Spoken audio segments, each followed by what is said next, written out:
Yeah, it's there. Well, Like yesterday's we are recording is also present there itself. yes, Mataji. We are live, Mataji now. Thank you, Prabhuji.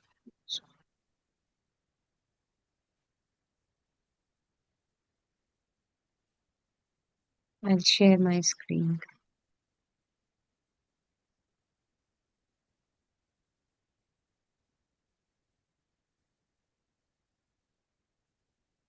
We'll start with the prayers.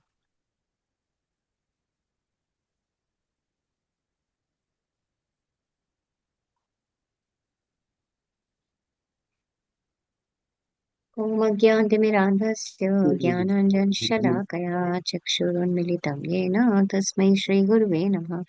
श्रीचैतन्यमनोभीष्टं स्थापितं येन भूतले स्वयं रूप कदा मह्यं ददाति स्वपदान्तिकं। वन्देऽहं श्रीगुरून् श्रीयुतापदकमलं श्रीगुरून् वैष्णवांश्च श्रीरूपं साग्रजातां सहगण रघुनाथान्वितं तं सजीवम् साद्वैतं सावधूतं परिजनसहितं कृष्णचैतन्यदेवं श्रीराधा कृष्णपादान् सहगण ललिता श्रीविशाखान्वितांश्च मां विष्णुपादाय कृष्णपृष्ठाय भूतले श्रीमते भक्तिवेदान्त स्वामिनिति नामिने नमस्ते सारस्वती देवे गौरवाणी प्रचारिणे निर्विशेष शून्यवादी पाश्चात्य देशतारिणे नमो महावदान्याय कृष्ण प्रेमा प्रदायते कृष्णाय कृष्ण चैतन्य नाम्ने गौरद्विषे नमः हे कृष्णा करुणा सिंधु दीनबंधु जगतपते गोपेश गोपिका कांत राधा कांत नमोस्तुते तप्त कांचन गौरांगी श्री राधे वृंदावनेश्वरी वृषभानुसुते देवी प्रणमामि हरिप्रिये वाञ्छाकल्पतरुभ्यश्च कृपा सिन्धुभ्य एव च पतितानां पावनेभ्यो वैष्णवेभ्यो नमो नमः जय श्री कृष्ण चैतन्य प्रभु नित्यानंद श्री अद्वैत गदाधर श्रीवासादि गौर भक्त वृंद हरे कृष्णा कृष्ण कृष्णा हरे हरे हरे राम राम राम हरे हरे मूकं करोति वाचालं पङ्गुं लङ्घयते गिरिं यत्कृपातमहं वन्दे श्रीगुरुं दीनतारिणम्। Thank you everyone for joining. Hare Krishna, Dandavat Pranam. So, yesterday we covered 1 to 9 verses, right? The first 9 verses we covered for the 6th chapter. So, I'll just quickly go through it. I won't go into details. We covered it in quite a few details yesterday. Yeah, we discussed the ladder, right? So, what did we cover? This is which is the beginning stage. The beginning stage is known as Yama. no, Prabhuji, the stage. Yes, in the stage we have Yama, starts with Yama, but what is the name of the stage? Yoga Ruksha. Yoga Ruksha. Yoga Rurukshu. So there are two categories of the this Yoga Ashtanga okay. Yoga. Yes. Thank you, Prabhuji. So we have Yoga Rurukshu, and then the last one, the final stage is known as advanced stage, basically, not the Ruda. final one. Yoga Advanced Ruda. stage is Yoga Yoga Road. Road. Very good. Yoga Yes. Road. Thank you. Yoga Road. Now, in this Yoga Ruruksha, which is the beginning stage for the neophytes, what did we see? We noticed that the activities which are happening, they are helping us to maintain what? At the bodily platform, right? Do's, prohibitions, do's, and then bodily exercises are there, then breathing exercises to control with respect to the mind and the senses, right? And when it advances, when the yogi advances further and moves into the meditation part, that is which is known as the yoga road stage, advanced stage. In the advanced stage, they will be going into the meditation. And then the gradual progress will happen with respect to the intensity of their meditation, right? First, they will fix their mind on the Lord's form. So, the Lord's form? Which form are we talking about? He's a yogi. So, he is meditating. He's trying to fix his mind on which form of the Lord? Ashtang yogi. Ashtanga Yogi. Yes. So, he is trying to fix his mind on the Lord's form. Which form? Yes, I think I've received some. Yes, Jia Mataji, that's right. Yes. What is the form? Think about it. Okay. Paramatma. Yes, Paramatma. exactly. Yes. Yeah, I didn't want to mention it first. I wanted everyone to think about it. Yes, so that's right. So that's the Paramatma form, super soul, right? And that is Vishnu, Lord Vishnu, isn't it? Shankh Chakra Gada Padmadhari.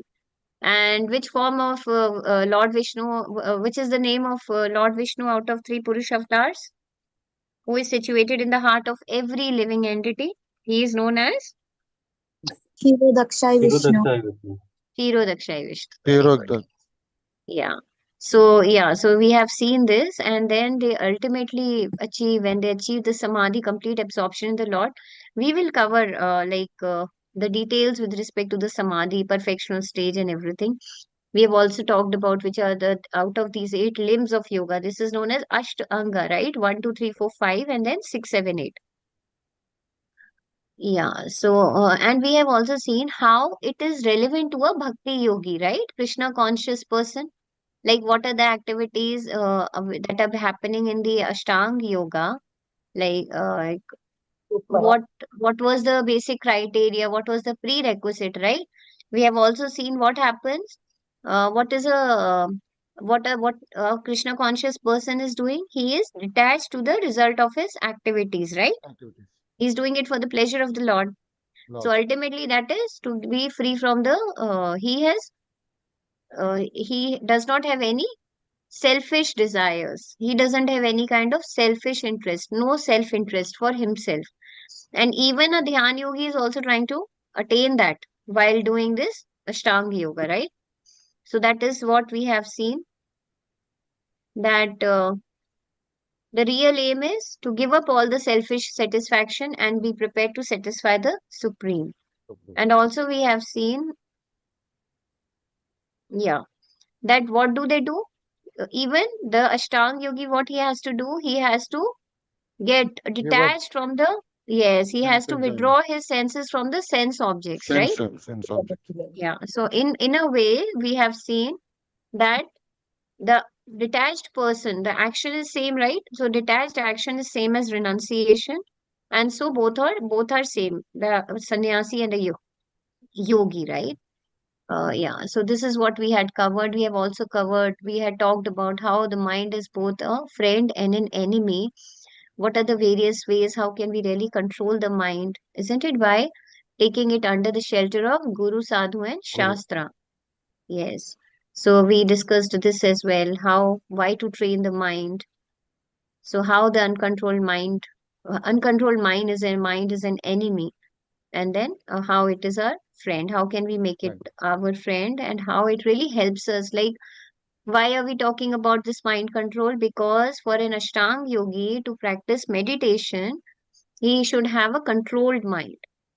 And other than the Ashtanga yogi, how is it relevant to Bhakti yogis? How the Bhakti yogis or the devotees perform the mind control. So we have seen how do they do that? They are engaged only in the services of the Lord Lord. for the pleasure of the Lord. Yeah. So we have seen what are the various symptoms, right? 6.7 to 6.9. Yes. Yeah, so it shows. If I just read this verse, I'll just quickly read these verses 7 to 9. जितात्मनः प्रशान्तस्य परमात्मा समाहितः शीतोष्ण सुख दुःखेषु तथा मान अपमानयोः.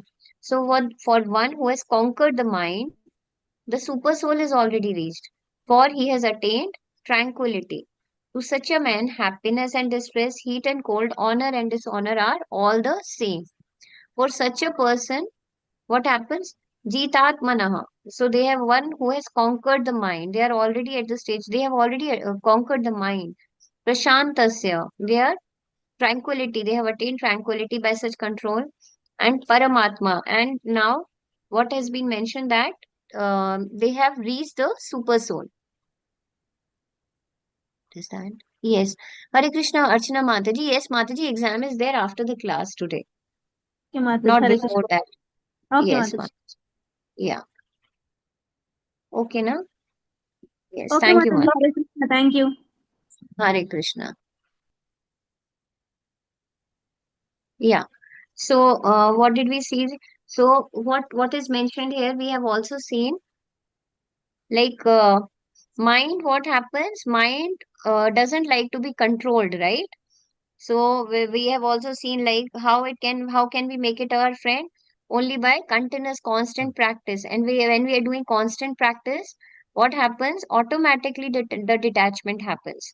And Lord Krishna, he is guiding us as the Paramatma. So when it is mentioned the super soul is already reached, this means he is listening to the Lord's instructions, right?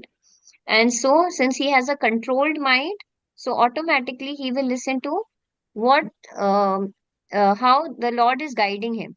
So, based on that, he will try to live a holistic life, right? Because what he wants to do, he wants to live the life of, he wants to get rid of this cycle of birth and death, right? And what happens for the yogi? Yogi also, if a yogi is performing such activities, because yesterday what we discussed that yeah. So what did we discuss? We discussed yesterday that when a yogi is already at the stage of the meditation, right, from day one. So he is already doing the meditation from day one, and so the yogi is doing chanting of Hare Krishna Mahamantra. So he is following the dictations of the Lord, right? This is what we have seen, right?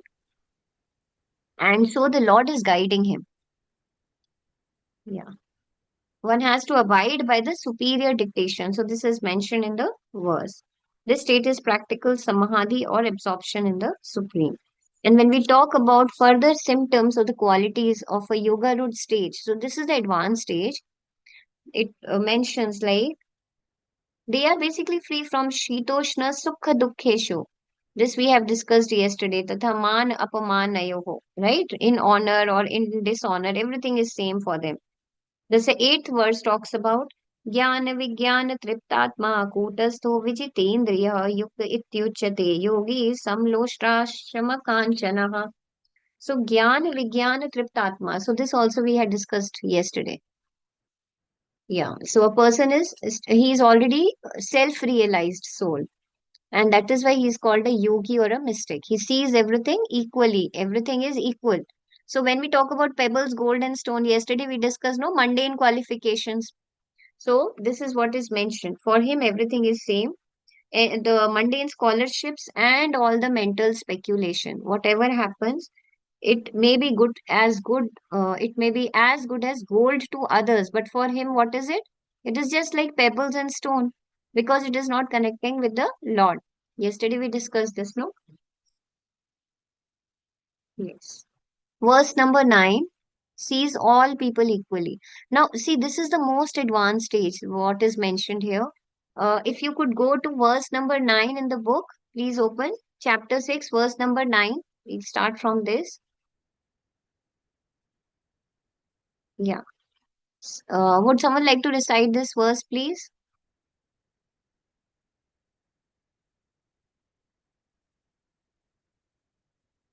Sorry, Krishna.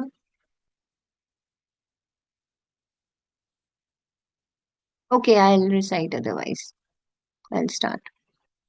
Yeah. So in verse number 8, what did we see? We have seen how the chanting of the Hare Krishna Mahamantra, how it's really helping us. The transformation has to happen for the devotees, right?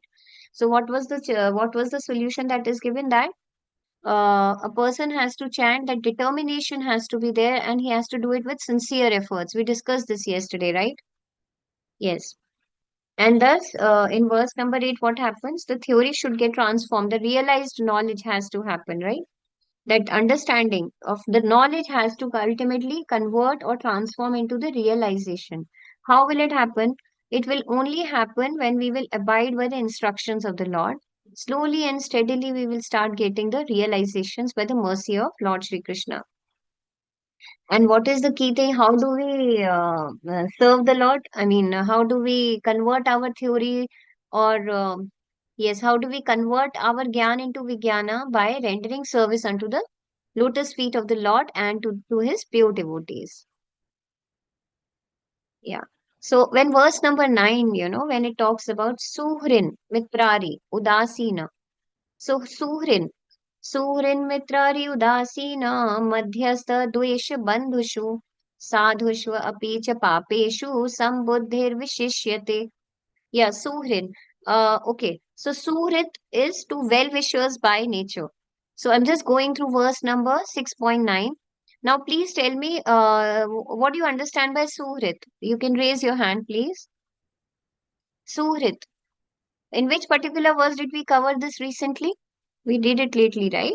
Suhrit. So what was the verse from 5th chapter?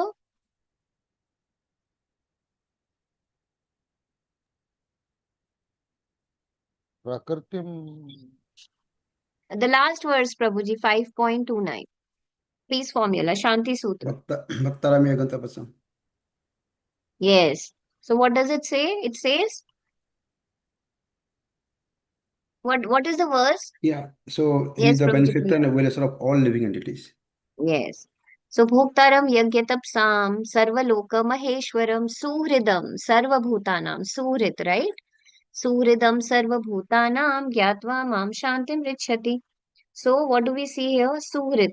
Suhrit is to well-wishers by nature. I hope I'll just open BG 6.9 for you here. Okay. Just give me a minute, please. So that it's easy for everyone. Yes, see. So I hope it is visible, right? This verse is visible, isn't it? Yes, Mataji. Yes, Yeah. Mataji, it is visible. Okay, thank you. So what do we see here? It is mentioned as Surin Mitrari Udasina. Suhrit is to well-wishers by nature. So now see, this is the advanced stage that is mentioned here.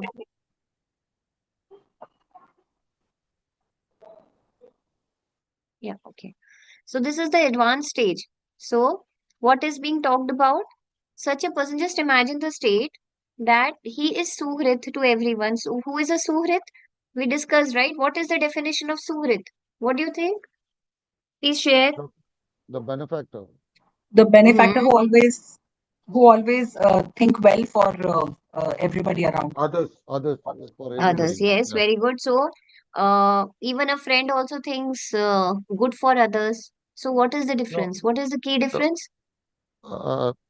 the Even for enemies, even for they enemies or they think whether they are connected or not connected, he will think everybody should be good. Everybody should be Yes, uh, yes, that's taken right, care by right. the God Surit, actually. Yes, Hare yes, Krishna. Naveen Prabhuji, Hare Krishna Prabhuji, Tanvi Pranam. Yes, please, Prabhuji. Surit is eternally and naturally he is Hmm. well wishing friend. Yes, he's eternal Oh, with us. Eternally, he is with us. eternal. He will never leave us. And as everyone covered, that they always desire good for others, right? So he is a Suhrit. So he is a real friend. He will never leave. So that is his. I mean, just imagine it. That is the symptom or the characteristic.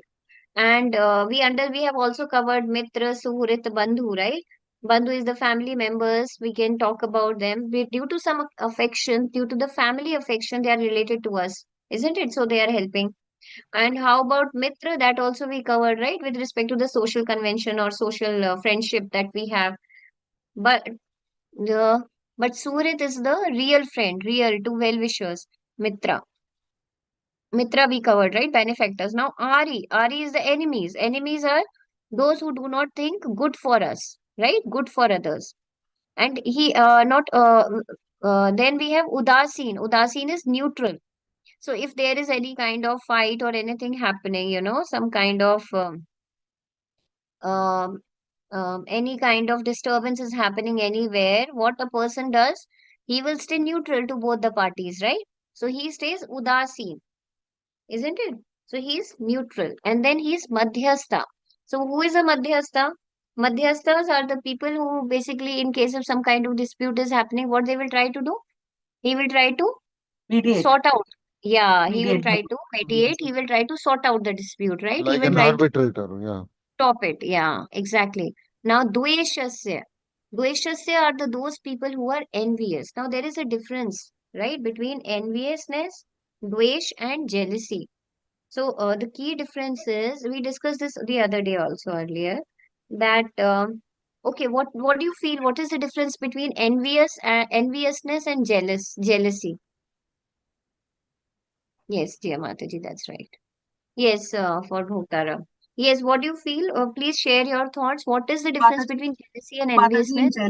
Mataji, in case of jealousy, you get into a comparative mode.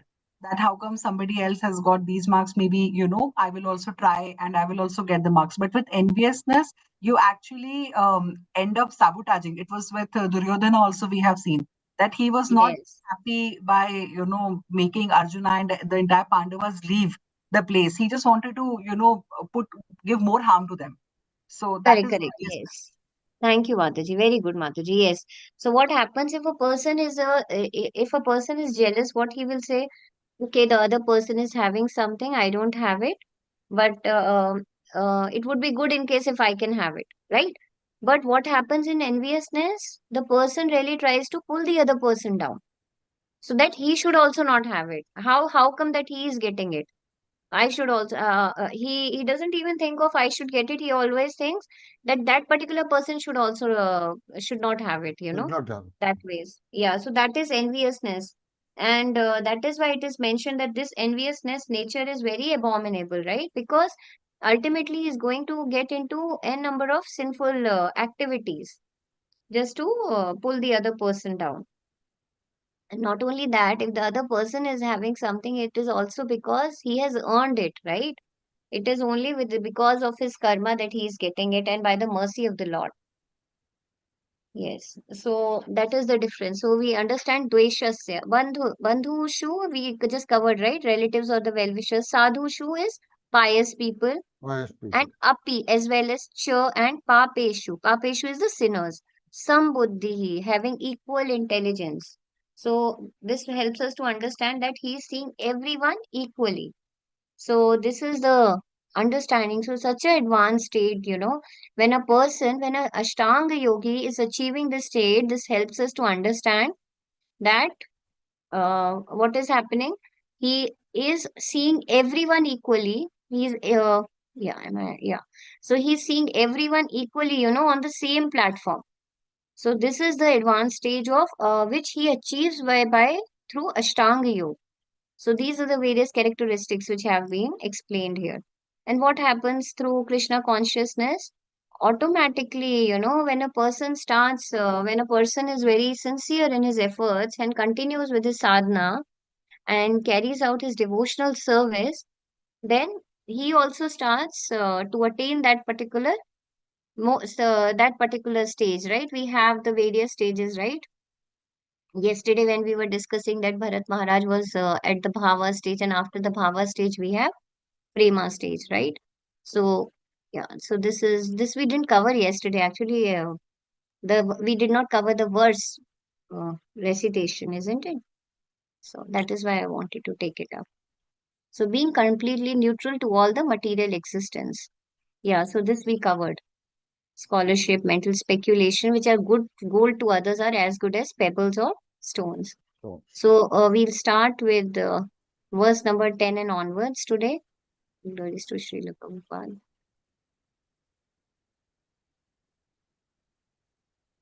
Let me just close it.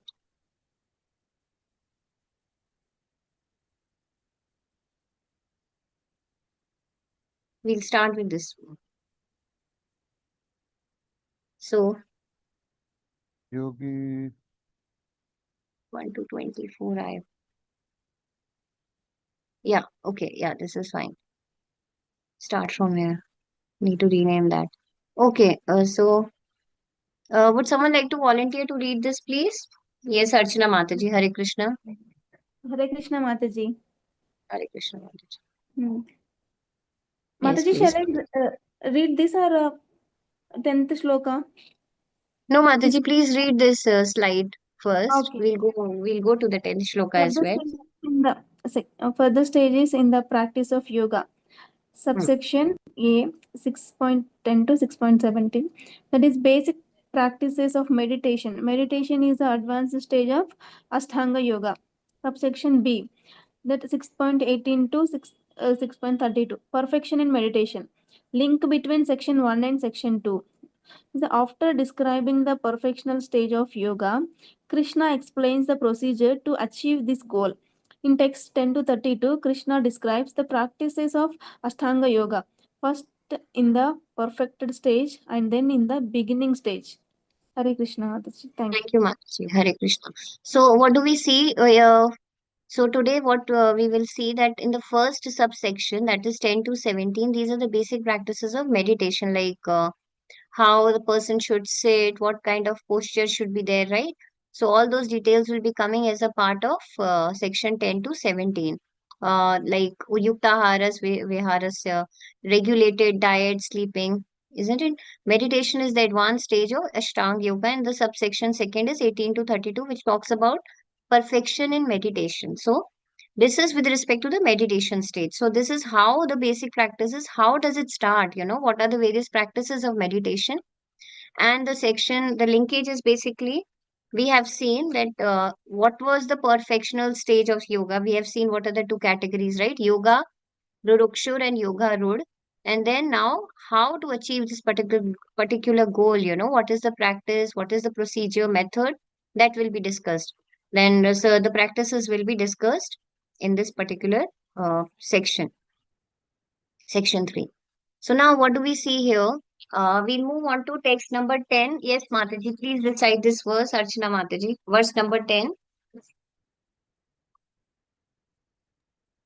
Yogi Ignita Satatamatmanam Rahasi Stitaha Ekakiyata Chittatma Nirashira Parigraha. Yes, thank you, Mataji. Mm, yeah.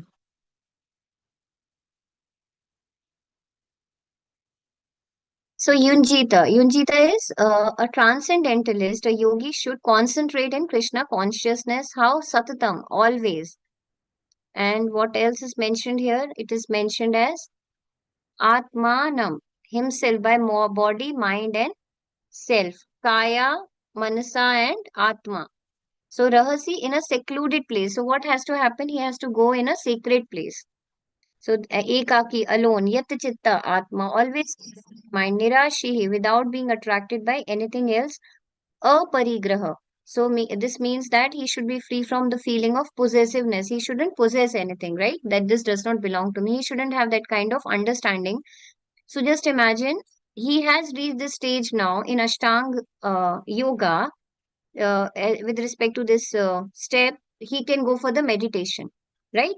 These are the practices of meditation that he has to go, and he has to find some kind of a sacred place, right? And thus we understand that Krishna is realized in 3 degrees of Paramatma, Brahman, Paramatma, and Bhagavan, right? So what are the various practices in the Yoga Road stage, advanced stage of Ashtanga Yoga? He is always engaging his body, mind, and self in Samadhi. Yogi, Yunjita, Satatam, always. He is living in a secluded place. That is, he has to go and find a sacred place also, and it has to be alone. In a secluded place, he has to go. He has to always carefully control his mind, yat chittatma, free from the material desires. Then there are various 3 degrees of realizations, which are known as Brahman, Paramatma, and Bhagwan. So impersonalists and meditators, actually what is happening, since Brahman, Paramatma, and Bhagwan, these are also the realizations, Brahman and Paramatma are partial realizations, right?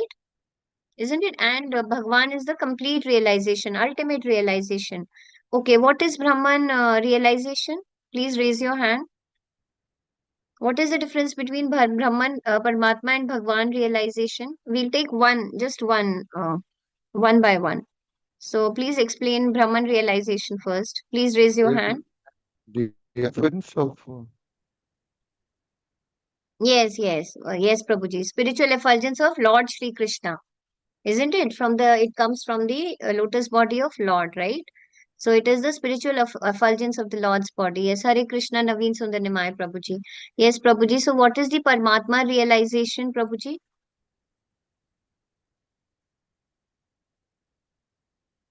Yes, Hare Krishna Prabhuji, you are not audible. unmute, Prabhu. Hare Krishna. Hare Krishna. Prabhu, unmute Am I- now. Okay. Paramatma realization is to realize our super soul inside our heart. Yes, thank you, Prabhuji. And yes, and now what is the Bhagwan realization? Bhagwan realization is to know the Supreme Personality of Godhead Himself. Yes, Haribol. Thank you, Prabhuji. So we understand that the localized aspect of the Lord is the Paramatma realization, and Bhagwan realization is the knowing that Lord Shri Krishna, he has a personal form, he is the Supreme Personality of Godhead, and that is our complete realization, right? So Brahmeti Paramatmeti Bhagwan iti Shabdyate. So and also we understand these Brahman and Paramatma, they are like a person. Brahman is like a person who has gone into the pre-primary school and the primary school. So they will understand with respect to that, understanding will be there. If a person goes to further studies, like secondary qualifications or the graduation, that will be the Paramatma realization. I'm just taking a comparison. Bhagwan is the person if he goes for the further studies of post-graduation. So we also understand it with respect to the sun rays, the sun's surface, and the sun planet itself, right? So, thus we understand that Brahman and Paramatma are the partial realization and Bhagwan is the full realization. So, a person, a bhakti yogi or a devotee, he knows about the Lord Bhagwan realization. So, this means that he already understands about Brahman and Paramatma, right? Because it is a subset of Bhagwan realization. So, it is also mentioned not only that, Brahman and Paramatma. So for Brahman realizations, the impersonalists and the meditators for the Paramatma realization, actually they are also partially Krishna conscious. Why? This is also mentioned as imperfectly and they are indirectly Krishna conscious. Why indirectly? They are not directly Krishna conscious because they are not directly understanding that it is the Supreme Personality, that Lord Krishna himself is the Supreme Personality of Godhead. But why they are also called as partially and indirectly Krishna conscious? Because the Brahman realization for which they are achieving, it is actually the Brahma Jyoti of the Lord, which is appearing from the body, which is the spiritual effulgence of the body, of the Lord's body. So, impersonal Brahman is the spiritual ray of Krishna, and super soul on which the meditators or the yogis are meditating, that is the all pervading partial expansion of Krishna. And only Krishna himself is the Supreme Personality of Godhead, which is the ultimate realization. So, Hare what is the Krishna. instruction? Yes, Hare Krishna Prabhuji. Yes, please, Prabhuji. Can we compare with Satchid Ananda Vigraha? Yes, Prabhuji. Yeah. Yes, we can do so. Yes. So, thank you, Prabhuji. So, the Brahman is the Sat factor, attainment of the Sat potency of the Lord. So, what is that? Sat is the eternity. So, and the Paramatma is the Chit, the knowledge factor, and the Bhagwan is the, when we talk about the Paramatma realization, Sat and Chit both are included as a part of the Paramatma realization. And Bhagwan realization has all the three potencies, Sat, Chit, and Anand, right? So, Sat, Chit, Anand. Yes. Yeah, so practicing stage of Ashtanga Yoga. So what are the instructions for all the three transcendentalists that they should, okay. So these are the instructions to constantly engage in their pursuits. Again, as we discussed that they have to, on constant basis, they have to keep on practicing, right? They have to constantly engage in their practices to come to the perfection sooner or later. Yunjita Satatam. And Krishna conscious person is the topmost transcendentalist because, as we discussed, he actually knows the meaning of Brahman and Paramatma, right? That these are that it is the Brahma Jyoti which is appearing from the Lord's body, and Super Soul is also the Lord's form only, partial expansion of Krishna, localized aspect of the Lord. Now, first business of a transcendentalist is to keep the mind always on Krishna. So, yeah, so what does a yogi need to do in meditation? What a yogi does, he has to keep his mind fixed, always fixed on the super soul, right? That is known as samadhi. Concentration of mind on the supreme is called samadhi. They also have to look for all the sacred places, which refers to the places of pilgrimage. So, which are the sacred places? The places of pilgrimage are those wherein the Lord has or the divine personalities have performed their pastimes, right? So, Vrindavan, Jagannath Puri, etc. So let me just go back to this verse. Let's see this. So all these are instructed. So yes. So what do we see here? All these perfections and precautions are perfectly executed when one is in directly in Krishna consciousness. Are you able to view this video? I'm sorry, yeah, it's disturbing. Yes, Mataji, we are able to view it. I actually, okay. Now is it fine? Because I'm not able to It's read showing, Mataji. otherwise. No, we are Okay. able to. We are able to see it. Okay, thank you, Babuji. So all these perfections and precautions.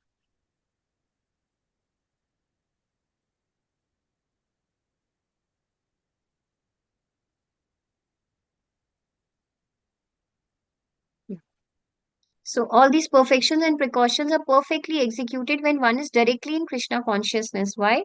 Because direct Krishna consciousness means self-abnegation, wherein there is very little chance for material possessiveness. Because why? What is the reason? Because when a devotee is working, he is working with the understanding that I am doing the service for the Lord, I'm doing it for the pleasure of Lord Shri Krishna. And that is why it is mentioned by Srila Rupa Goswami is that anasaktasya vishayan yatharham upayunjataha nirbandha Krishna sambandhe yuktam vairagyam uchyate. He is doing yukta vairagya, right? So this we discussed the other day also. So which and the Falgu Vairagya is also discussed. So what is the difference between the Yukta Vairagya and Falgu Vairagya? Please raise your hand. What is the difference?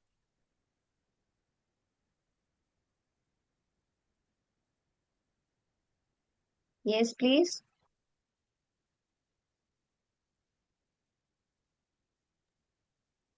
Yes, Hare Krishna, Naveen Sundarimai Prabhuji. Yes, please, Prabhuji.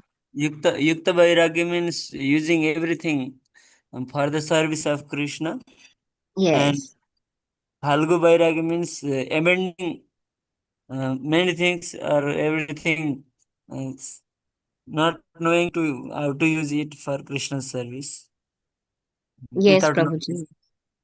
Correct. And doing it for our own sense gratification, just thinking of, I mean, just as we have seen the example of the Mithyachari, right? That is Falgu Vairagya, in which they are showing, okay, we have taken the Vairagya, but internally in their mind, they are only focusing on the sense objects, isn't it? Doing sense gratification. Yeah, so prapanchikataya buddhya, prapanchikatya buddhya hari sambandhi vastunah mumukshubhi parityago vairagyam falgu kathyate. And there is an animal who is compared usually to help us understand the Falgu Vairagya, which is that animal? Donkey. Sorry? Monkey Mataji. Donkey. Yes. Monkey, Prabhuji. Sorry, monkey, Not the monkey. donkey, monkey, yeah. Yeah. So, yeah. So, a Krishna conscious person well knows that everything belongs to Krishna. And thus, he's always free from the feelings of personal possession. If nothing belongs to us, not even this body, then how can we say, how can we have that feeling of possessiveness, right? And such, he has no hankering for anything on his own personal account. So, thus, a person in Krishna consciousness is a perfect yogi. And also, why? Because what is the other difference we have seen? We have also seen that it is mentioned that the first business of a transcendentalist, what is the first key thing to start with the advanced stage of Ashtanga Yoga?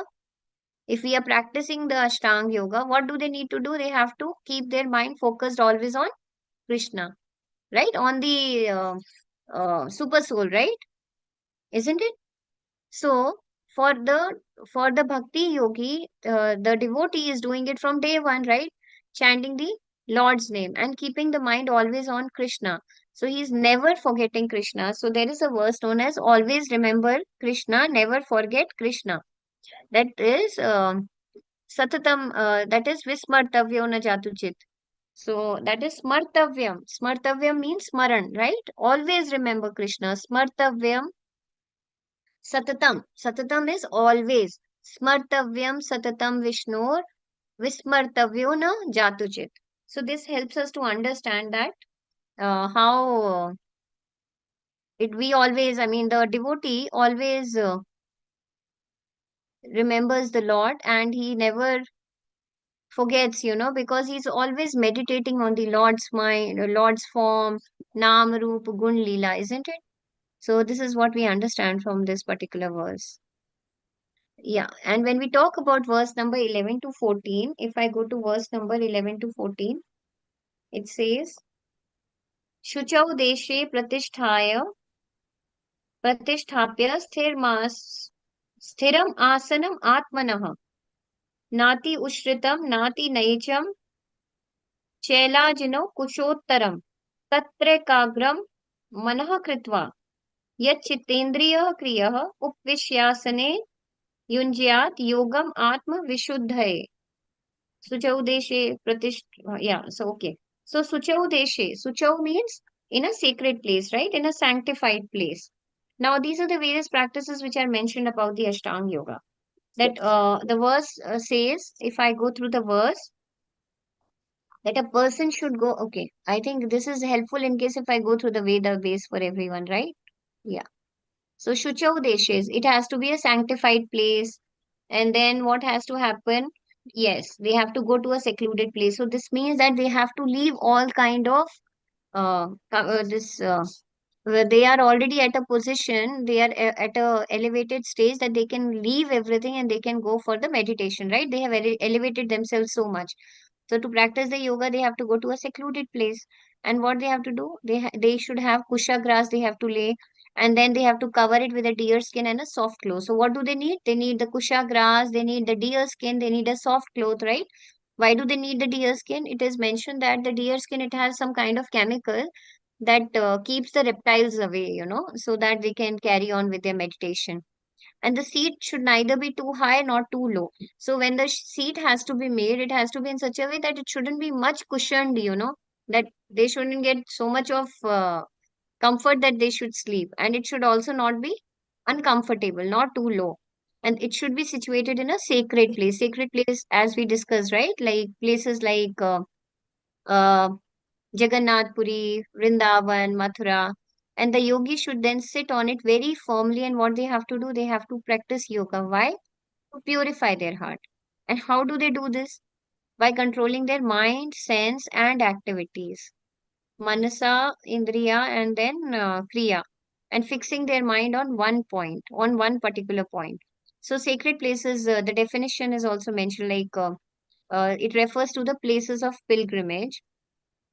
So there are various places like Prayag, Mathura, Vrindavan, Rishikesh, Haridwar, and they have to practice this yoga only in solitude.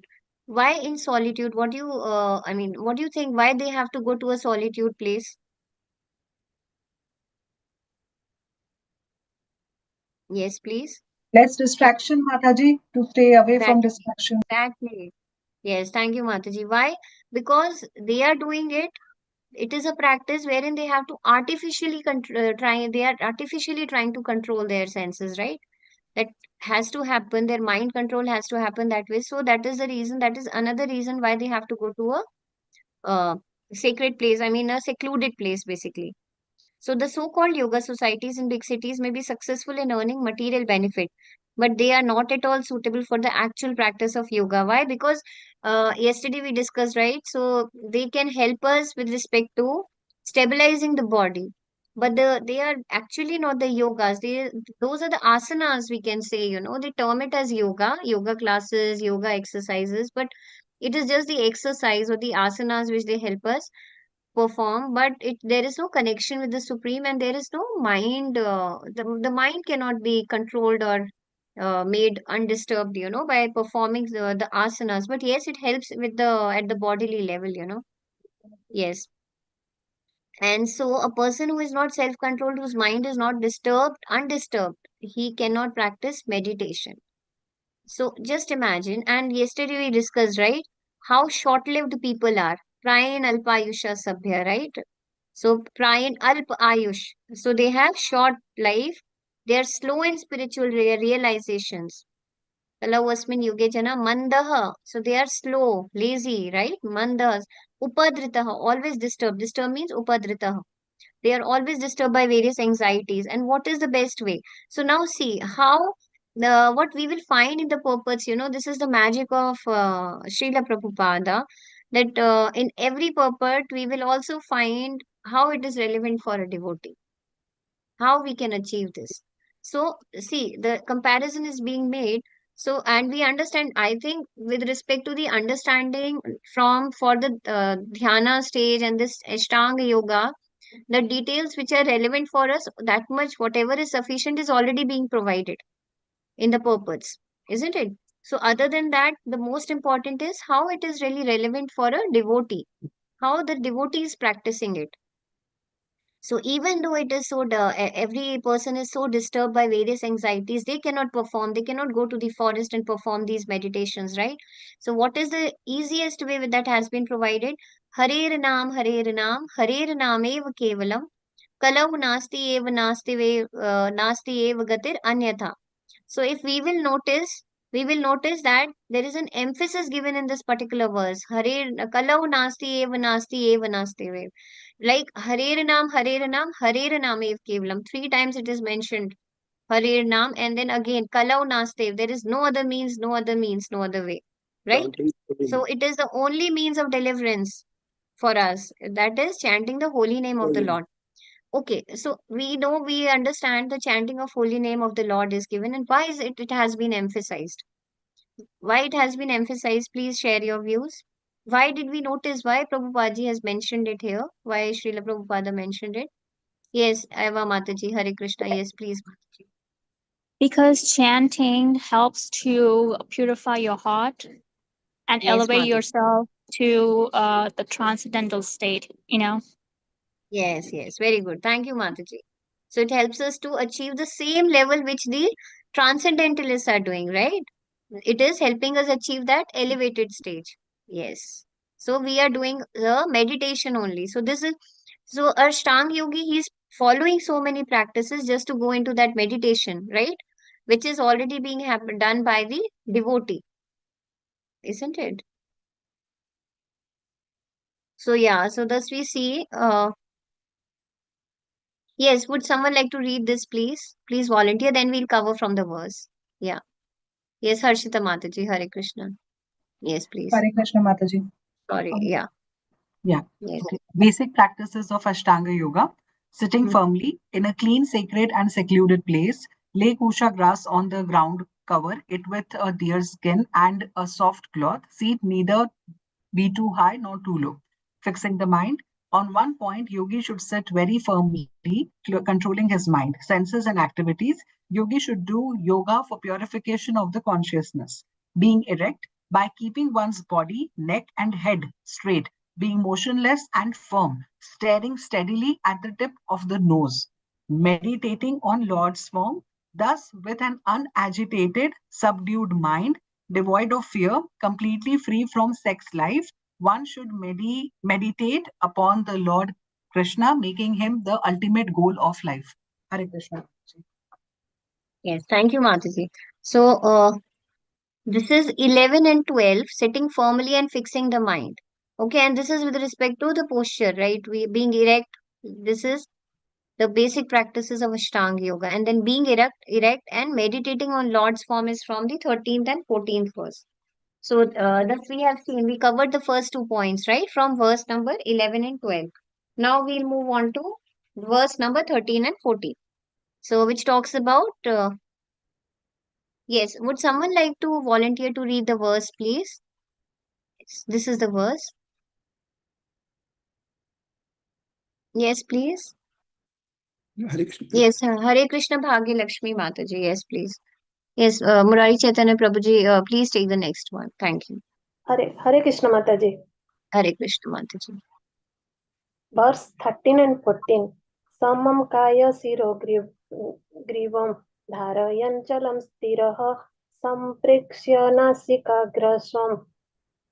nasikagram swam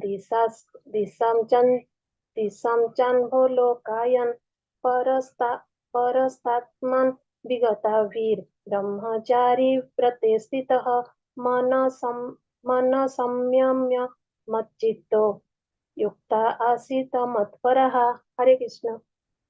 Hare Krishna. Thank you, Mataji. So, Samam Karyo Shiro Grivam. So, what they have to do, if we will notice, they have to keep everything straight, body, neck, and head. It has to be straight. It has to be erect in a straight line. And what they have to do after this? They have to stare steadily at the tip of the nose. Thus, with an unagitated, subdued mind, devoid of fear, they have to be fearless. They have gone to the forest also, and they have to be fearless. Completely free from sex life, one should meditate upon me within the heart and make me the ultimate goal of life. So ultimately, uh, I have not gone through other Bhagavad Gitas basically, and if I have gone through, I have gone through one. But during that time, I did not understand much about this. But what I really understand, wherein it is very clear by the Lord, which talks about that one should meditate about upon me. It is stated here that it is Lord Shri Krishna himself who is the Supreme Personality of Godhead, even for the yogis, right? It becomes so clear, but still, that is why we have seen, right? The things which are as good as pebbles, as good as gold for others, are just like the pebbles for the devotees, right? For the pebbles and the stones. How distorted the translations could be, it's so confusing also. Like it's really, it is a mercy of the Lord and it is also the mercy of pure devotees like Srila Prabhupada that we are able to understand Bhagavad Gita as it is. Otherwise, it is very difficult to understand the real meanings of these verses, isn't it? Yeah. All glories Yes, to Srila Mataji. Prabhupada. So, the goal of life is to know Krishna, who is situated within the heart of every living entity as the Paramatma. So, that is the purpose, like the four-handed Vishnu form. So, the yoga process, yeah. So, what is happening is to see the localized form of Vishnu. And this also we have covered that the Vishnu Murti localized form is the plenary representation of Krishna. Uh, yes. So, you see here, it is mentioned that this also we have seen they have to one therefore to observe complete abstinence from the sex life. Therefore, one has to leave home and live alone in a secluded place. So, what are the instructions for the yogis in case if they have to practice Ashtanga yoga? They have to follow. They have to remain seated as mentioned above. Thus, we understand this, and then one has to practice controlling the mind and avoid all kinds of sense gratification, of which sex life is the chief. Actually, this is the topmost sense gratification. Now, see this one. It is mentioned by the great sage Yagyavalkya. It is said, Karmana Manasa Vacha, Sarva Avasthasu Sarvada, Sarvatra Maithun Tyago, Brahmacharyam Prachakshate. The vow of Brahmacharya. So, what is the vow of Brahmacharya? It is meant to help one completely abstain from sex indulgence in work, words, and mind. Thinking also, at all times, under all circumstances and in all places. No one can perform correct yoga practice. But there is a very beautiful thing that is mentioned here, that yeah, okay, let me cover this first. Brahmacharya is taught therefore from childhood when one has no knowledge of sex life. Children at the age of 5 are sent to the Gurukul, or the place of the spiritual master, and the master trains the young boys in the strict discipline of becoming the brahmacharis. So these days, I believe it is the this particular practice. I'm really not sure about the other this thing disciplic successions. I'm not aware of it, so I cannot comment on that. But what, as far as I understand, this is still it is being practiced in ISKCON. This is one of the practices that we have gurukuls. Wherein the kids are also going, they are studying, so they are under the strict discipline of becoming the brahmacharis. They're a proper organized, they have a proper organized approach with respect to the studies also. And I have noticed this particular Gurukul was also in UK, in London it was there. It is there at other places also. Even in Vrindavan we have a Gurukul, isn't it? So, yeah, without such practice, I don't know. Do we have it in Mayapur as well? Prabhuji and Mataji's? Do we have it? Yes, Yes, Mataji. my brother. Okay, Prabhuji, sure. Thank you. So without such practice, no one can make advancement in any yoga. So see, they cannot make any advancement. But yeah, so see this one, however, follows the rules and regulations of married life. They having the sexual relationship only with his wife, and that also under regulation. Why? How?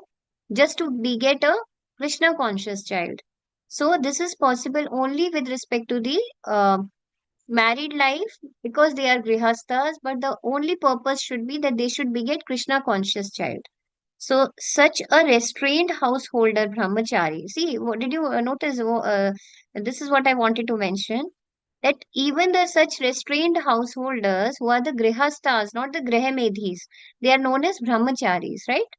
They may be accepted in the bhakti school, but the jnana and dhyana schools, they do not even admit householder brahmacharis because it is totally restricted, right, for them. They won't even allow them to follow. They won't even allow them to enter into this particular their schools, jnana and dhyana schools. So in the bhakti school, a householder brahmachari is allowed controlled sex life because the cult of bhakti yoga is so powerful that, see the reason, this is the beauty of it, that one automatically loses sexual attraction being engaged only in the superior service of the Lord. So it is mentioned, right? Vishya vinivartante niraharasya dehina rasvarjam prasoapiyasya param drishtva nivartate. So they have got the higher taste. The devotees, they get the higher taste. What is the higher taste? The higher taste is of the service of the Supreme Personality of Godhead, Lord Shri Krishna. So, yeah, so this we have covered. Being erect by keeping one's body and then meditating on the Lord's form. So one should meditate upon the Lord Krishna, making him the ultimate goal of life. Yeah. So yeah, we just discussed the celibacy part. Would someone like to volunteer to read this? Yes, Murari Chaitanya Prabhuji, please read.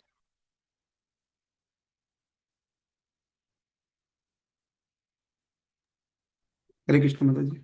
Hare Krishna This Prabhuji. is Yes. text 6.11 to 14 continued. Text 6.11 to 12 refute so-called yoga societies in big cities. Big cities do not offer such circumstances as expected here for yoga practice. Because one who is not self-controlled and disturbed in mind cannot practice meditation. Therefore, the best means of spiritual realization is Kali Yoga is chanting of the holy name. Reference Brahma Naradya Purana. Brihan Naradya Purana. Celibacy. The vow of brahmacharya is meant to help one completely abstain from sex indulgence in work, words, and mind at all times, under all circumstances, and in all places. Role of celibacy in Bhakti Yoga 6.14 purport. Strict celibacy is a must for Jnana and Dhyana schools, but only in Bhakti school the conception of householder brahmacharya is allowed. Cult of Bhakti Yoga is so powerful that one automatically loses sexual attraction being engaged in the superior service of the Lord and experiences higher taste. Reference Bhagavad 2.5 Visaya vinivartante niraharai sadehina rasavajam rasopiyasya paramam drishtva nivartate. Thank you, Prabhuji. Hare Hare Krishna. Thank Krishna. you. Yeah, thank you. So, yeah, just a quick question. This is an open question for everyone. How can we really engage in such activities wherein we can be a good grihastha instead of a grihemedhi? I hope everyone understands what is a grihastha and a grihemedhi, right? Do we understand?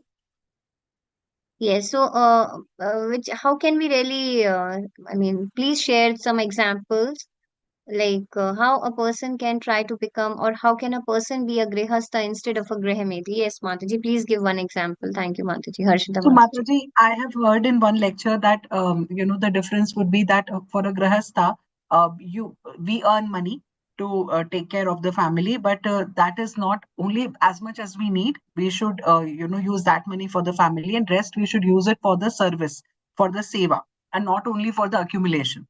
So, don't over accumulate is also one aspect of a grahastha. Yes, yes, yes. Thank you, Mataji. That is a very nice point. Very true. So we should always try to make some donations to the temple. We should always try to serve the temple, since there is a very important thing, because it is the grihasthas only which really help all the brahmacharis, with respect to from the financial perspective, because it is one of the responsibilities and the duties of a grihastha. Yeah, that is a nice answer. Yes, Mataji, thank you. So, what else can we have? Please share your viewpoints on this. How can a person be a grihastha instead of a grihemedhi? What kind of practices can we follow? Please share. Hare Krishna. Hare Krishna Mataji. A Yes, grahastha Mataji. always thinks about Krishna's pleasure, and a Mhm. Grahastha always thinks about himself, sense Yes. gratification, and others. Yes. And So what is it? I mean, how are you practicing, Mataji? Anyone or since you are a college going student, no? So you can yes, share your experience with everyone, with all of us, Mataji. Just one particular I activity try or to any good donate something to devotional the temple. service. I try to donate something to the temple for temple sevas. Okay. This Yes, much I that is right. Yeah. Thank you. And what else, Mataji? Okay. So other than the donations, we can also have the other activities of devotional service, right? You must be helping your parents at home, your mother at home, and cooking the bhoga for the Lord, right? So these are yes. the various activities in which the kids are also becoming the grihast. I mean, we are trying to make Krishna conscious, trying to raise Krishna conscious children at home also, right? So yes, this is another example of it. Thank you, Mataji. Hare Krishna. Yes. So Vigat Bhir, would someone like to volunteer to read this, please? Hare Krishna. Shall I, Yes, Mataji? please. We'll take new hands, Mataji. I'm just checking. Yes, Eva Kulkarni Mataji. Yes, please. Vikrata Bhir, it means, or to, excuse me, text 6.11 to 6.14, being Vikrata Bihir, fearless. Vikrata Bihir, it means devoid of fear. It is a very important quality to practice Ashtanga Yoga. Krishna consciousness is the only basis of fearlessness. 16.14 purport. Cause of fear. It is due to the perverted memory of forgetfulness of one's eternal relationship with Krishna. Srimad Bhagavatam 11.2.37 says, Hayam, please forgive me on this. No, no, that's uh, fine, Mataji. Please. Hayam Tvityabhiniveshata Set Isad Apetyasya Viprayayo Smritiha Tan Mayo Yato Bhuta Abhajatam Bhaktya Keyasham Guru Devatatma. Fear arises when a living entity misidentifies himself as the material body because of the absorption in the external illusory energy of the Lord. And when the living entity thus turns away from the Supreme Lord, he also forgets its own constitutional position as a servant of the Lord.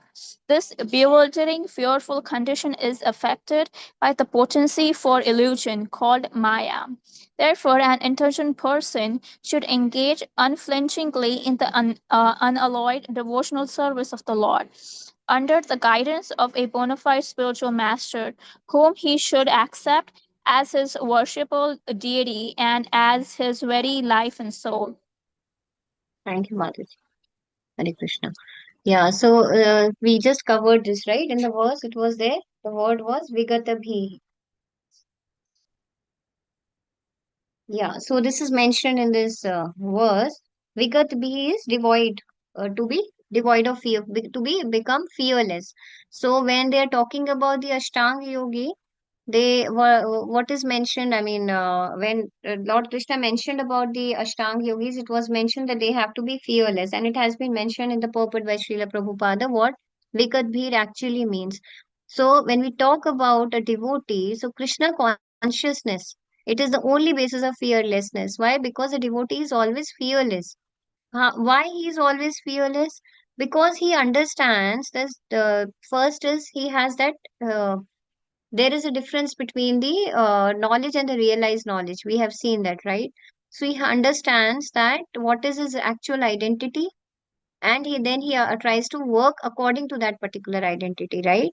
So when a person, when a devotee realizes what is his position and what is his relation with the Supreme Lord, then he constantly tries to serve the Lord, to carry out the different devotional services for the Lord, for the pleasure of the Lord. And thus, when he sees the Lord everywhere, then he will not be fearful. Why? When does a person become fearful? So, a person usually becomes fearful when he feels, okay, I am alone in this particular world or in this particular situation. I am alone, nobody is there to help me out with the situation. How can I get out of it?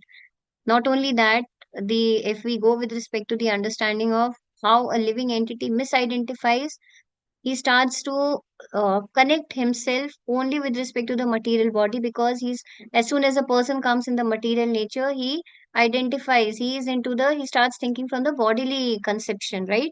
So he starts to work and act according to that. So that is why what happens, he starts misidentifying himself that he is the material body. And when he is the material body, he only thinks from that particular perspective of the material, gross and the subtle elements, right, associated with this particular body. And everything is why it is happening because of the bodily conception of life, isn't it? That is why he is getting what is happening. Yesterday we discussed, he gets deluded as soon as a person, as soon as a jiva, he takes birth in this. See, initially, when a jiva is there in the womb of the mother, he's continuously practicing, as it is mentioned in the purpose in Srimad Bhagavatam, that the jiva, when he doesn't take birth, he's constantly praying to the Lord, isn't it? And as soon as and he says, okay, I will do your devotional service, I will do my bhakti, I'll continue in this particular life. But as soon as he takes birth, he comes out of it, out of the womb. What happens? He forgets. Why? Because he gets entrapped by the material energy, by the illusory energy, which is so strong, because it is working under the direction of the Lord. So when the living entity, and that is the only reason he gets bewildered. And when the living entity does turns away from the Supreme Lord, he also forgets his own constitutional position, that he was serving the Lord. It is his duty to be an eternal servitor, to always constantly serve the Lord. So this bewildering, fearful condition is only because of the Maya. Therefore, an intelligent person should, what happens then? Even if we understand, okay, if a person is bewildered, how can he be saved? He can only be saved when he takes the shelter of the Guru, right? Bona fide spiritual master. So, whom he should accept as his worshipable deity and his very life and soul. Yes, so this verse, the verse first one, in the Srimad Bhagavatam, SB 1.1. This basically talks about how everyone gets deluded, Om Namo Bhagavate Vasudevaya. See this particular line. Tejo vari mridam yatha vinimayo yatra trisargo mrisha. So what does this state? This particular line states that muhyanti yata suraya. Right, yeah. It is here. Tene brahma hridaya adi kavai. This means that you are the one who gave you imparted the knowledge unto the heart of Brahma. Muhyanti yata suraya. Even the great sages and the demigods are getting mohit, bewildered by you. They are into moha by you. See, by him, even the great sages and the demigods are placed into illusion, as one is bewildered by the illusory representations of water. How we see the water, like if there is fire, right? In a desert, what happens? We see land seen on water, right? At a far off place, what happens at a far away place? If there is land, what do we see? We see, okay, there might be, we can find some water could be there, right? So such kind of illusions are there. Only because of him do the material universes temporarily, see, these material universes are temporarily manifested. How? By the reaction of three modes of nature, they appear to be factual, although they are unreal. So this is one of the most important verses. Like the Srimad Bhagavatam starts with this prayer. So how strong the external energy is and how everyone can get bewildered, It is only possible by taking the shelter of the bona fide spiritual master, who are the pure devotees of the Lord. And only by the mercy of Krishna, a person can get out of it. But what happens? It is person has to take the guidance of a bona fide spiritual master and the guidance of the Lord. So yes, so what happens when we start practicing, when even if have the desire, we were just starting initially, we were just discussing, as soon as we have the desire, Lord Krishna starts to guide us in the form of a guru. So this is what has been mentioned: under the guidance of a bona fide spiritual master, the person can be saved, and whom he should accept as his worshipable deity and his very life and soul.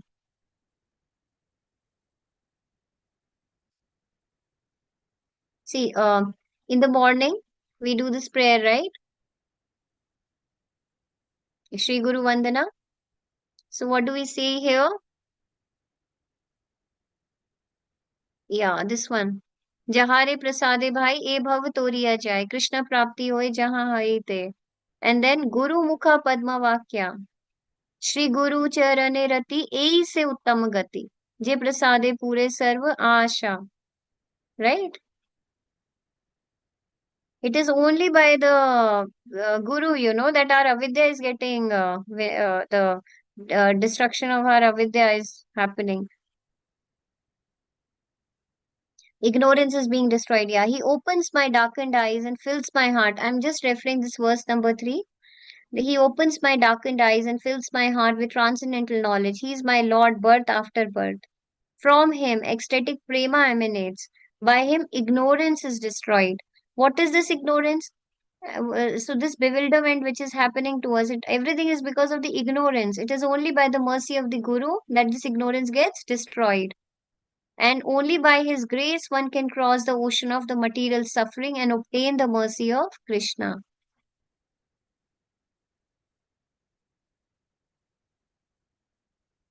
Yes. So thus we understand attaining kingdom of God. Would someone like to volunteer to read this slide, please? This is verse number 15. Hare Krishna. So, yes, Hare Krishna Sonali Mataji. Yes, please, Mataji. Please. Bhagavad Gita, text 6.15, goal of Ashtanga Yoga. Attaining kingdom of God by cessation of material existence. Ashtanga Yoga is not meant for health improvement, material facility. Entering into void, magical jugglery, gymnastic feats. Description of Param Dham, supreme abode. Place where there is no need of sun, moon, and electricity. Reference Bhagavad Gita 15.6. The Lord, although residing always in his abode called Goloka, is the all-pervading Brahma and the localized Paramatma. Reference Brahma Samhita 5.37 Golok Eva. Qualification to reach kingdom of God for any yogi through proper understanding of Krishna's position and his plenary expansion Vishnu. One can overcome the path of birth and death only by understanding the Supreme Personality of Godhead. Thank you, Mataji. Hare Krishna. So, this verse number 15, it says, Yunjan evam sadatmanam yogi niyatamanasah shantim nirvana parmam matsamstham adhigachati adhigachati. So, this basically is the result, when a yogi practices, when a yogi is practicing, carrying out all the practices of Ashtanga Yoga, this is what is the result. So, what is the result? Yunjan, by practicing, he constantly, Atmanam, body, mind, and soul, the yogi, he attains Shantim, right? He attains the peace, his mind is regulated, and he attains to the kingdom of God or the abode of Krishna. How? By by cessation of the material existence. So this is the ultimate goal, basically. What is the ultimate goal? So Ashtanga Yoga's ultimate goal is this only. What is the ultimate goal of the bhakti yogis or the devotees? Please raise your hand. What is the ultimate goal of the devotees? To achieve Krishna Prema. Yes, Mataji, Hare Krishna. Yes, Mataji, that's right. Thank you. So this is what is mentioned here. And to attain the Krishna Prema or attain to the kingdom of God and render service, right? And render service unto the Lord. So And what do we see in this verse number 15? That it is also the result of practicing Ashtanga Yoga. Ultimately, that is what even they are desiring, right? So that is why it is mentioned Ashtanga Yoga is not meant for any health improvements, material facilities, entering into void, nothing at the material platform, isn't it? And then, since they are also targeting, what is the target? Their goal is also to attain the supreme abode, Param Dhama. So, what is the place where there is no need of sun, moon, and electricity? Why there is no need of sun, moon, and electricity? Why is it mentioned like this? Why in the why in Param Dhama or the supreme abode there is no need of sun, moon, and electricity? Why is it so? Because the effulgence of the Please God raise your is hands. so high. Because the effulgence of the God itself is so much powerful. Yes.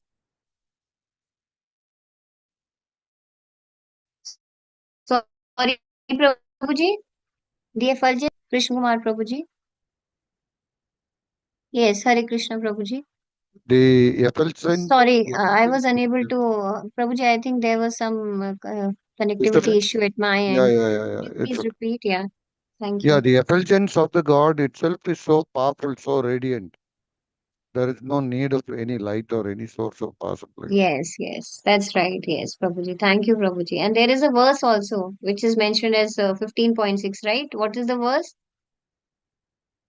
Na tad bhasyate suryo. Yes, please.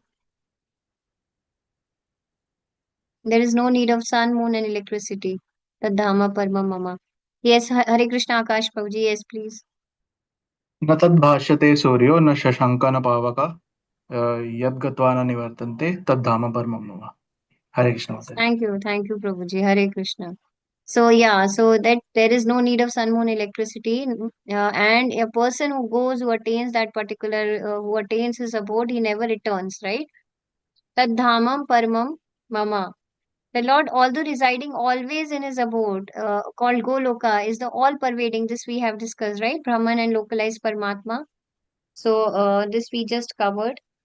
And yes, when it's mentioned the Lord, although residing always in his abode, there is a very beautiful verse in Ishopanishad which talks about how yet the Lord always stays in his Dhama, he's always in his Goloka, Vrindavan, carrying out all his transcendental pastimes, but still he is situated in the heart as the Paramatma. He understands, he knows everything.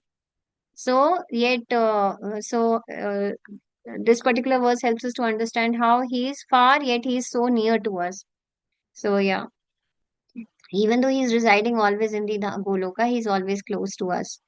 And if I go through the verse uh, in the paragraph, the last paragraph of the book, it is mentioned a consummate yogi who is perfect in understanding Lord Krishna. This is verse number 15. Is clearly stated herein by Lord himself. Mat chittaha, mat paraha, mat sthanam. Right? So it is mentioned here. They can attain real peace and can ultimately reach his supreme abode, Krishna Loka. So, if we compare this with the devotees, when we see okay how it is relevant to the devotees, here also it is mentioned the same thing, right? Mat chittaha. So, mat chittaha is like he is always meditating upon the Lord. He is always thinking about the Lord. Similarly, what a devotee does, he also understands that man mana bhav mad bhakto madhyaji mam namaskuru, right? He's also engaged in the different transcendental activities of the Lord, in remembering and offering obeisances unto the Lord, right? In meditating about the on the beautiful pastimes of the Lord and the beautiful forms of the Lord. And not only that, a person, anyone who understands janma karma cha me divyam evam yo veti tatvatah, right? If a person understands that all the Lord Krishna's janma, birth, and his activities, his appearance are transcendental, his appearance and his activities are transcendental, then they ultimately attain the goal of Vrindavan, right? So this has been mentioned that this is the result, or the result of what the result is there of the Ashtanga yogas, isn't it? That is ultimately the ultimate goal of the devotees or the Krishna conscious person also, and they also attain the kingdom of God. So see, the what is the qualification to reach the kingdom of God for any yogi? through the proper understanding of Krishna's position and plenary expansion Vishnu. And what is Krishna's position? Janma karma cha me divyam. He is the transcendent. He is the supreme personality of Godhead. His birth is transcendental. All his activities are transcendental. And one can overcome. And even the Lord Vishnu is also his plenary expansion. One can overcome the path of birth and death only by understanding the supreme personality of Godhead. Yeah, so this basically helps us to understand uh, this particular table, verse number 16 to 17. What is the importance of regulated lifestyle for a yogi? Balancing one's eating, sleeping, recreation, and the work. So regulation of the body is essential in the spiritual life. We need that regulation, right? So it is not only with respect to the um, regular life, daily regular material life, but also it is very much important for the spiritual life that a body has to be regulated. And it provides peacefulness in a fit body conducive for the spiritual life. So this is basically a comparison which will help us to understand. This is based on the verses 16 and 17 to help us understand which are the various criterias and how in Ashtanga Yoga, the practices are being, what are the various parameters that are discussed and how it is different from Krishna consciousness? Yes, would someone like to read this, please? This table. Hare Krishna. Yes, Jivan Krishna Chaitanya Prabhuji, Hare Krishna. Jivan Krishna Chaitanya Prabhuji. Yes, please. Hare Krishna. Hare Krishna. Mataji. Hare Krishna Prabhuji. Bhagavad Gita text 6.16 to 17 importance of regulated lifestyle for a yogi. Balancing one's eating, sleeping, recreation, and work. Regulation of body is essential in spiritual life. It provides peacefulness and a fit body conducive for spiritual life. Criteria regulation in lifestyle. Extravagance, Ashtanga Yoga, extravagance in the four demands of the body, block in advancement of any yoga. Bhagavad Gita 6.17. Demand of the body, eating, sleeping, mating, defending is a block in advancement of any yoga. Bhagavad Gita 6.17. Yuktahara viharasya yukta चेष्टस्य कर्मेषु युक्त सपना अधासु yoga bhavetu dukkha. Eating, that type of eating is eating quality Ashtanga yoga. না কোইটা 5 টাকা দিয়ে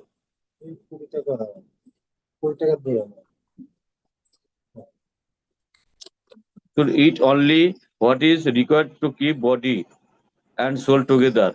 Anything more is too much eating. Krishna's consciousness quantity for a devotee, it's only limited first. Only according to scriptural injunction, no artificial concentrated fasting. Quantity, Ashtanga Yoga. Quality. One, only food in goodness. Two, food must be offered in jajna. Otherwise, one eats only sin. This is mentioned in Bhagavad Gita 3.13.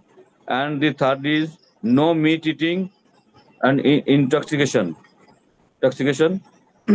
And Krishna consciousness is quality. Only Krishna Prasadam. Reference is Bhagavad Gita 9.26. Sleeping. In Ashtanga Yoga, if more than 6 hours, one lazy to dreaming, and the Krishna consciousness follow Avartha Kavalam, Rupa Goswami and Srila Haridasa Thakura. Yeah, regulated in work, recreation. Ashtanga Yoga is nil, and the Krishna consciousness is works only for Krishna, no desire for sense gratification, therefore no material pleasures. Benefit of regulation for a Krishna conscious person, regulation in all above bodily activities bring to a state of no material misery. Thank you, Hare Krishna. Prabhuji. Hare Krishna. So if we go through verse number 16 in the book, it says, Nati ashnatastu yogo asti na chekantam ashnataha na chati swapna Shilasya Jagrato Nevacharjuna. So basically, these are the various practical tips now we are receiving from the Lord. So this verse number 16 and 17, they help us to understand what kind of a regulated lifestyle has to be followed, right? So there is no possibility, nati ashnatas, too much, ati, nati, so ati, never ati. Ati of anything is always harmful, right? We understand that excess of everything in our life is always harmful. So, so a person who eats too much or eats too little, sleeps too much or does not sleep enough. So that is really not going to help a person in his spiritual practice, in his spiritual progress. So there are four things which are discussed in verse number 16. So which are the 4 points? One is one who eats too much, eating little or less. Similarly, sleeping too much and sleeping less, right? So if we go through this particular purport, it helps us to understand. I'm just going back to the purport.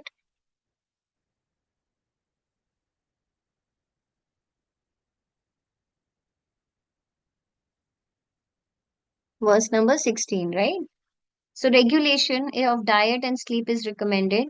So yes, this is a very important purport actually. See, it helps us to understand what exactly has to be eaten as a diet, what should be considered, we should consume in our diet, what is required. So there is no need for men to eat animals because there is ample supply of grains, vegetables, fruits, and milk. So can somebody relate to any of the verses which talks about these supply of grains, vegetables, fruits, and milk? Please raise your hand. There is no need for men to eat animals because there is an ample supply of grains, vegetables, fruits, and milk. Yes. So what do we offer to the Lord? What do we offer to the Lord? When we prepare the bhoga for the Lord and we offer it to the Lord, so It become Mahaprashadam. yes, Prabhuji, Hari Prasadam. Bol, it becomes, yeah, but I'm saying like, what do we understand? What does the Lord say about the bhoga? Yes, Hare Krishna Eva Mataji, yes, please. Patram What- patram toyam phalam pushpam. Yes. Hey, yes, Hare Krishna Eva Mataji, yes, please. Hello. Yes, I was gonna say the same thing. Well, I guess you Yeah, answered. I was gonna say it's the bhoka that we offer to the Lord, and then yes, and then we eat all the grains. You could prepare the bhoka, which is made out of grains, fruits, milk. So we have plenty of that, not having to eat meat. exactly, yes. Thank you, Mataji. So, Patram Pushpam Phalam Toyam Yome Bhaktya Prayachati. Even the Lord says, what do you have to offer to me? That's Patram, Pushpam, Phalam, and Toyam, right? So, Water, fruits, yeah. Yes, Patram is the flowers, Tulsi leaf, and right? Yeah, tulsi. Tulsi leaf. So, Patram, Pushpam, Phalam, Toyam, Yome Bhaktya Prayachati, Tadaham Bhakti Upahritam Ashnami Prayatatmana. So, whatever you are going to offer me out of these four things, if you will offer me with love and devotion, I will accept it. So that bhava matters. Even the Lord says, if you offer it to me with love and devotion, I will accept. So it is already made very clear, like what is it that we can offer to the Lord, and what will the Krishna conscious person do? He will always do everything for the pleasure of the Lord. So he is going to have only the prasadam. Now, when we offer the bhoga to the Lord, and it is known as bhoga, and when it is honored by the Lord, it becomes prasadam, right? So, such simple food stuff is considered to be in the mode of goodness according to Bhagavad Gita. Animal food is for those who are in the mode of ignorance. Therefore, those who indulge in animal food, drinking, smoking, and eating food which is not offered to Krishna, they actually incur sin because they are eating sin. We covered this particular verse in the previous chapters, right? That such a person verily eats sin. So they are going to suffer the sinful reactions because of eating only the polluted things. So, see, bhunjate te to agham papa ye pachanti atma karanat. So, you know what? When a person is eating, first is there is no need of eating any of the non-vegetarian food. So, what is basically non-vegetarian food? It is a person who dies. What happens? It is a dead body, right? So, when you are eating somebody, you're killing that particular animal, and after that that is being consumed. So when a dead body is there, what happens at places when we have when such I mean such occurrences happen, what happens, the place, the area has to be purified. The person who has left the body, so the body has to be taken out, right? It has to be taken out of the house, and then nobody eats for a few said number of days, so they don't cook at home, and after that everything gets washed and cleaned, and then it is purified by using the Ganges water, Ganga water, Ganges water or the Gomutra. So there are certain rituals that happens. Thus we understand, and there is so much of sadness that also happens. So just imagine when a person is trying to eat the non-vegetarian food. First is how much negativity is there with respect to the animal that is being killed. It is also mentioned that in one of the videos, if uh, you would notice that when if an animal is being killed, just imagine if an animal is being taken to the slaughterhouse, what kind of emotions he must be going through, isn't it? How much fearful he would be, and all those emotions are being transferred into the person who is eating that particular food, because the consciousness is getting and what happens ultimately, the consciousness gets more polluted. It is already polluted because the person is carrying out such an activity, and when he eats again he is getting contaminated, so he is degrading himself. How difficult it becomes for a person to get out of this particular cycle of ignorance. So, and he is incurring sin also. And not only that, he's also getting more of anger because he's ultimately going into the more of mode of ignorance, right? So anyone who eats for sense pleasure or cooks for himself is not offering his food to Krishna, eats only sin. Earlier, when this kind of activity used to happen, it was like that when a person is I mean, according to the scriptures, why it was there, that if a person is killing that particular animal, what is the reason why when a brahmana was killing that particular animal, that was basically for the upliftment, right? He will get because of the evolution, right? So he doesn't have to go through the gradual evolutionary process. Instead, that particular person will go to Brahman will go to the heavens, he will attain heaven, and even the animal will attain the human form of life. So that was the reason behind this entire activity, right? That was the purpose when earlier it happened. But still, in case if in Kali Yuga, if a person kills any animal and eats it for his own sense gratification, again he has to take a birth to carry it for him to again follow that entire vicious circle of life and death, because that animal who has killed him will again appear just to kill that particular person, isn't it? So it is a vicious circle, it is a vicious cycle kind of a thing. One who eats sin and eats more than is allotted to him cannot execute perfect yoga. So now when we understand, so what is the best, that we eat only the remnants of the food? Okay, what are the advantages of eating Mahaprasadam or the Prasadam of the Lord, the remnants of the Lord's food stuff? So what are the various benefits? Please share. Please raise your hand. A person who is in Krishna consciousness, he does not eat anything which is not first offered to the Lord. Yes, Prabhuji. Krishna Kumar Prabhuji. Hare Krishna. Yes, Prabhuji. We'll Uh, just take one. Yes, Prabhuji. so basically we pray the Lord that He has given us the remnants, and it gives us the control of the tongue. The Very toughest good, thing to Haribol. control, the toughest thing to control is the tongue. So by eating Haribol. the Mahaprasadam, we are getting complete control of the tongue, and which is very useful for the chanting of Mahamantra as well. Yes, thank you, Prabhuji. So control is there, the control of the tongue. Very good, very nice, Prabhuji. Thank you. Yes. Yes, Hare Krishna. Anyone else? Please share. Yes, please.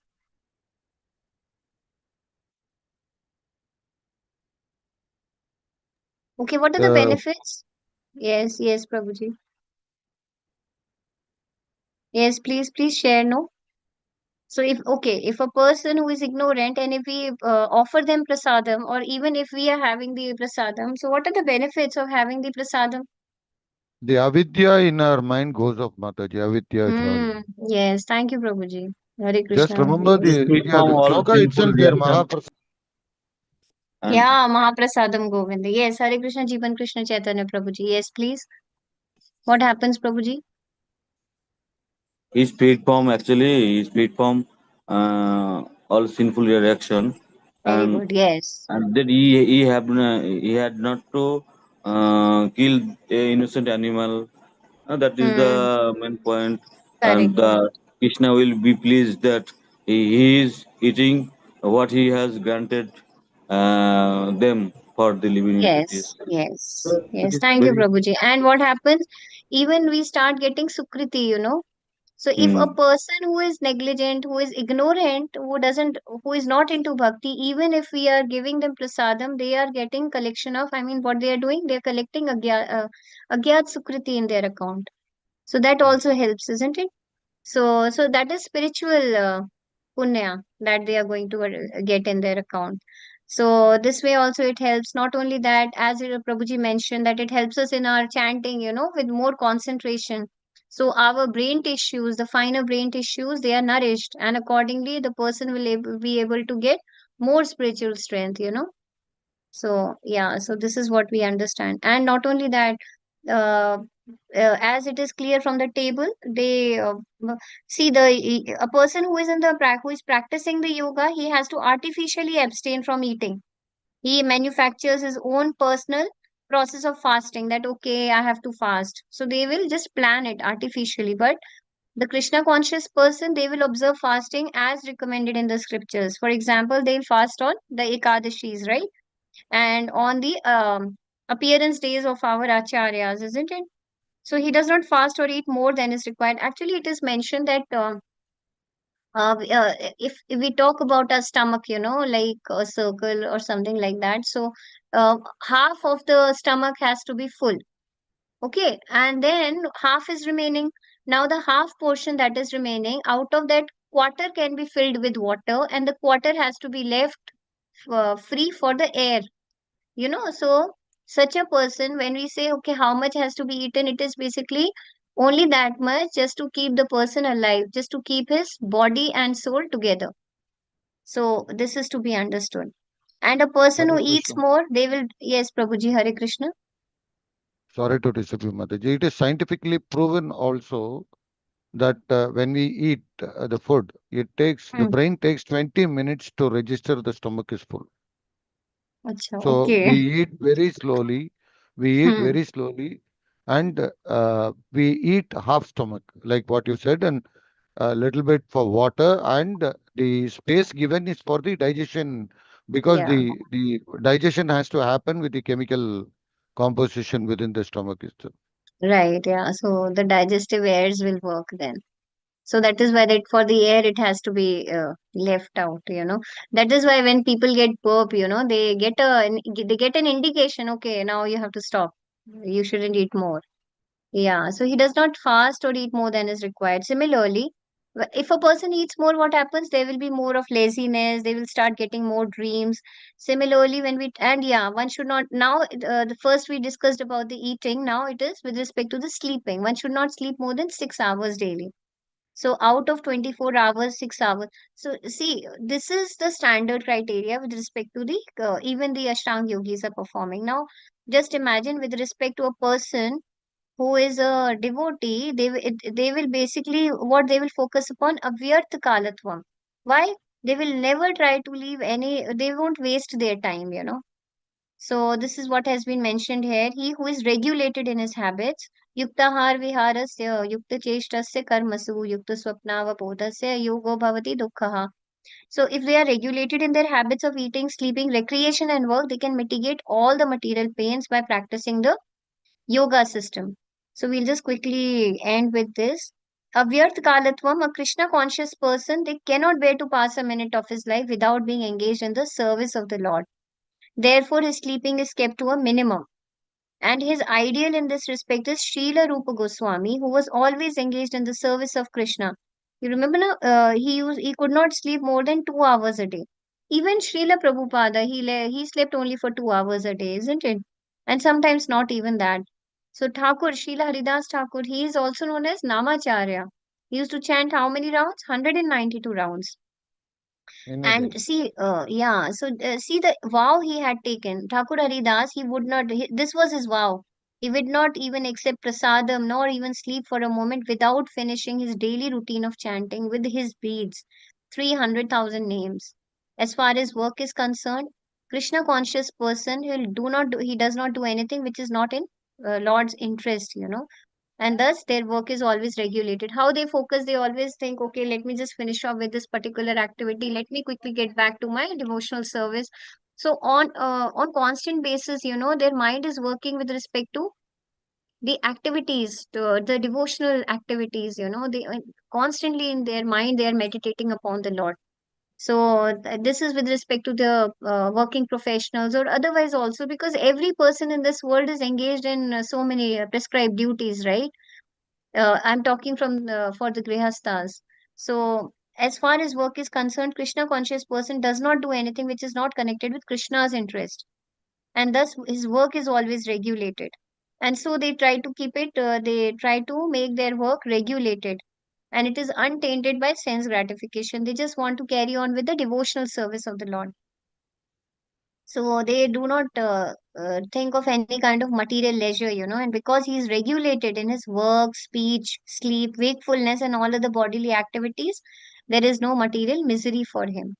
So the reason being, obviously, you know, let anything happen in this world, I don't mind.